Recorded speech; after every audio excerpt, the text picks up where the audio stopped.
कलाहांडी जिला गोलामुंडा ठारे नवदुर्गा पूजा 50 वर्ष पूर्ति अवसर में महासमारोह आनंद उल्लासर सहित पालित होछि। 14/10/2023 ठारू 24/10/2023 पर्यंत मांकर पूजा हेब। संध्या समय पूजा देखा आखपाख अंचल शताधिक श्रद्धालु मानकर भिड़ देखा मिली। प्रतिदिन रात्र समय भजन संध्या प्रवचन नाटक अभिनय परिवेषण होइतिबार देखा मिली। मो ना मिलन कुमार मु गोलामुंडार स्थायी बासिंदा।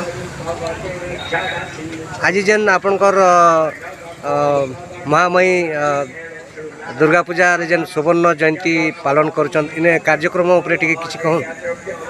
आमर ई वर्ष सुवर्ण जयंती पालन करा जाउछि। आमर ई वर्ष 50 वर्ष गोलामुंडा दुर्गा पूजा सरला के आमर सुवर्ण जयंती पालन करा जाउछि। और प्रत्येक दिन लोकर मनोरंजन सकाशे सबुदिन भजन समारोह 6 दिन प्रति और 4 दिन 4टा नाटक व्यवस्था कराई छे। आपनकर परिचय टिके दियन। आज्ञा मोर ना जन्मेजय माझी आ गोलामुंडा नवदुर्गा पूजा कमिटी रो साधारण संपादक। जे सुवर्ण जयंती जेन दुर्गा पूजा जेन करा होचे तार उपरे किछि मतामत आपन। आज्ञा देखन दीर्घ 50 वर्ष पूर्ति अवसर रे आज गोलामुंडा रे नवदुर्गा पूजा आरंभ होइछि। गत 13 तारीख ठारू आउ 14 तारीख ठारू हमर भजन समारोह चली।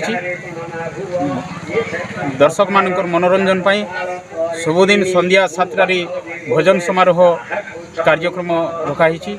आउ पाख पड़ोसी अंचल बहुत हजार हजार भक्त आसी भजन समारोह रे शामिल होछंती। कलाहांडी रथुराम बाग रिपोर्ट, एसटीवी न्यूज ओडिशा।